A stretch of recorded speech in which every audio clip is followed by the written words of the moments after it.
So, good evening, good evening, good evening. We are back again. We are going to talk about Manchester United. It wouldn't be, um, it wouldn't be a normal day without any Man United news popping out of nowhere, and there's plenty to talk about. Um, Eric Ten Hag has 8 players out injured, so United have launched an investigation as to why there's so many injured players.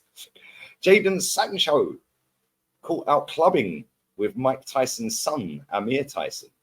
And Onana being taught how to save a football. That one made me chuckle, I can't lie.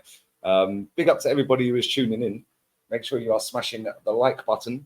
That always helps. Big up to everybody who is subbing to the channel.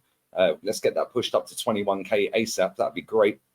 And make sure you leave your comments and super chats down below as well. But yes, yet again, fresh off of the back of Harry Maguire bigging himself up the other day, mentioning that, oh, when I start games and when I'm on the pitch, I've got a really good win record. Like, mate, firstly, how do you know that? Right? And secondly, yeah, who cares? Yeah, this is how shameless some of these Man United players have become, especially that guy. And then people wonder why he gets pelters all the time. This is the same guy who posts his stats out on his Instagram page via his agency. This is the same guy that's now on international duty. God knows why. Don't know why he keeps getting picked for England, who did win yesterday. Not that I watched it. I'd rather watch paint dry than watch international football, unless it's a tournament. And even then, I don't really watch it until it gets down to the latter stages. Find it boring.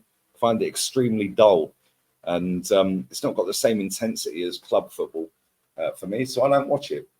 However, Harry Maguire has been picked for England yet again. And the other day coming out saying that his win record for Man United when he starts games and when he's been on the pitch, etc., has been really high. Like almost as if to say, you're wrong for not picking me all the time. Yeah, this guy's got no shame whatsoever. And I find it hilarious because somebody just needs to put a muzzle on him. You know, just tell him, yo, zip it, Shrimpy, stop talking.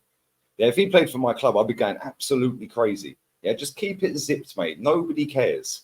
Yeah, we've got eyes. Everybody has eyes, mate. Yeah, some people can see out of them. Some people can't, obviously, due to being blind, like my youngest brother, bless him. And yeah, it's kind of mad that this guy just doesn't know when to shut his mouth. And his family always get involved online, his brother, his sister, and all of that lot, always running their gums, protecting him.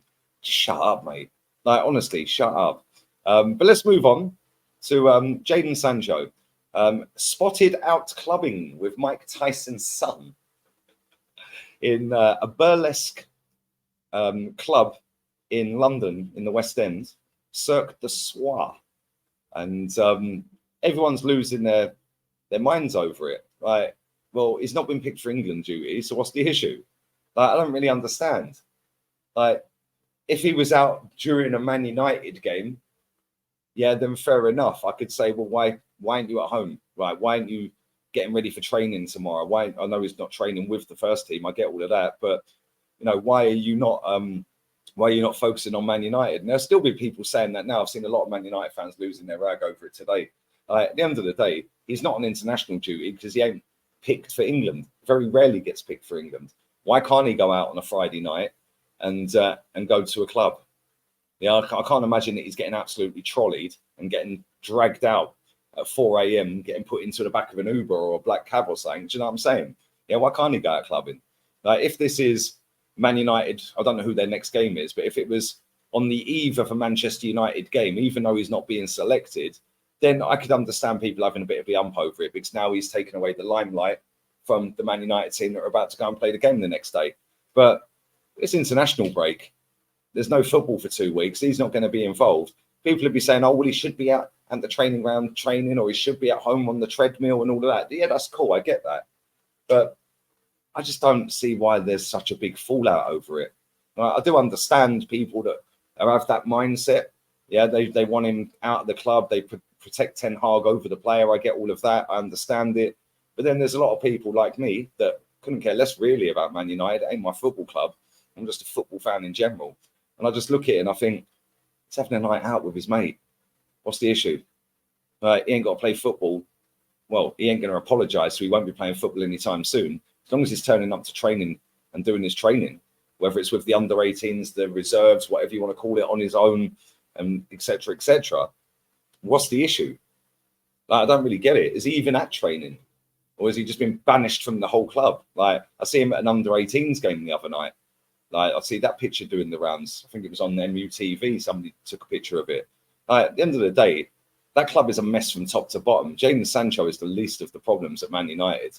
You got the whole takeover. Will it happen? Won't it happen? Jim Radcliffe now becoming the front runner. But now Beckham's thrown his penny's worth in. And now this guy's the front runner again. Now Jim Radcliffe stepped up. Like, get over it, man. Like, these journalists that write these stories, yeah, a lot of them ain't got a Scooby what they're talking about.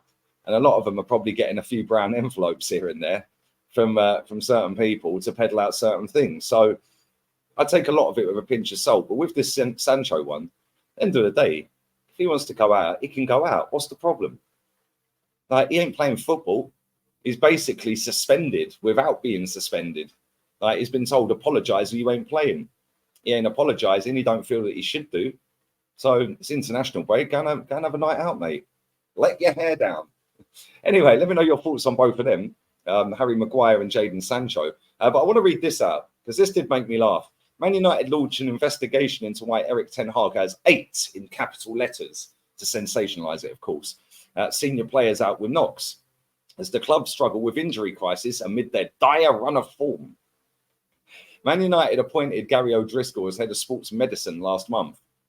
He used to be Arsenal doctor until this season, until last month. But the Red Devils are facing an injury crisis with 8 players currently out. Let's carry on. With the Premier League season just 8 matches in, no fewer than 16 players have been injured or unavailable to Ten Hag so far. That situation has ensured that the Dutchman has been unable to pick his first choice 11 once this season, with new signings Rasmus Højlund and Mason Mount among those affected. Right, let me stop right there. Why are they putting Rasmus Højlund in this? He was injured when he signed, so let's take him out. Mason Mount, cool, fair enough. Let's carry on. But Højlund, he was injured when they signed him. Anyway, it's also played a role in what has been an underwhelming start at United, currently sat in 10th. Mail Sports understands that the officials from Old Trafford side's medical department are actively seeking to identify any patterns that exist. Should that be the case, they will attempt to find a way to improve the injury prevention in the future. Others have sustained muscular problems this season, with United's medical staff looking at whether they have come back from the sheer volume of games played last season, which featured a Winter World Cup. Arsenal have strengthened the medical department. O'Driscoll from Arsenal, as I've said. United played 41 games between 21st of December and the end of last season, which was the same number as the likes of Aston Villa, Brentford and Brighton played across the whole campaign. Well, I'd expect that because none of them were in Europe. What kind of journalism is this? They're making a mountain out of a molehill. And I'll give you an easy reason as to why Man United have got so many injuries. It's not rocket science. Flying to the US to play Arsenal and Real Madrid or Barca, whoever it was. 9 pre-season games Man United had. They've had another behind closed doors game yesterday or the day before, a couple of days ago. Like, why do you keep having these behind closed doors games? Arsenal were having one today or yesterday. Yeah, Martinelli and Smith Rowe played or are playing. I think it was yesterday. I may be wrong. Yeah, but all of these behind closed doors games and constant flying all over the world to play irrelevant games just to boost up your revenue stream from overseas fans, you're going to get players injured. Yeah, and then you've got the audacity of players like Virgil van Dijk coming out saying, oh, well, we're playing too many games. Well, say you ain't going on the tour then. How about that? Say you ain't going on the US tour or wherever Liverpool went. I don't even know where they went. Arsenal went US. Why? We went US the year before. Why didn't we go somewhere else? Why didn't we do a tour of England? Oh, of course. Of course, you can't maximise the revenues. Same with Man United. Yeah, so all of this, we're going to launch an investigation. It sounds great for, oh, yeah, look, they're doing something. They're doing something, but they are the root of the problem. And now they're the solution. We're going to be the cause and the solution. Yeah, they think they're smart. Yeah, I can read through their PR crap peddled out by this journalist at the Daily Mail. He's not the only one. Loads are running with this story. It's the one I read. But when you're playing 9 pre-season games, and then you've got European competition, you know there's international breaks coming up in September, October, November. Then you're playing behind closed doors game. And granted, not every player that plays every week is playing in them games, but there's still some that are playing there. Of course, you're going to get injuries. Like, make it make sense. Like, why are you launching an investigation? It's there. 9 pre-season games, behind closed doors games, international games, League Cup games, Premier League games, and Champions League games. How many games have Man United played since their first pre-season game? They've played 8 in the league. They've played 9 in pre-season, so there's 17. They've played 1 League Cup game, there's 18. And they've played 2 Champions League games. So there's 20 games. 20 games. And then he's wondering why he's got so many injuries. Well, a couple of the players were injured when you signed him. Amrabat was injured when they signed him. Yeah, Højlund was injured when they signed him. There's 2. Like, come on, man. It's not rocket science. But again, it has to sound dramatic. Oh, look, Manchester United are trying to rectify the issue that they caused. Like, come on. I don't understand. I don't understand. The millions of people lap this crap up every week and every day. Yeah, stop listening to these idiots. Sit there, dissect it properly, work it out properly, and then come to your conclusion. Yeah, I'm not a Man United fan. I never will be. Yeah, but the reason they got so many injuries is they keep playing too many games. And he don't rotate his team properly, and he has to keep playing the same players. Yeah, Casemiro's apparently injured now. Yeah, Brazil doctors are saying that he's got a knock. So when you keep playing the same players week in, week out, where with that sheer volume of games, you're ultimately going to get injured players. So I don't really understand. Yeah, the only way you rectify that is by buying more players that are of better quality, so you don't have to rely on so many players to play week in, week out. You can rotate. The problem with my club and with Man United is they look at the bench going, don't really fancy him. Yeah, we'll keep him on then.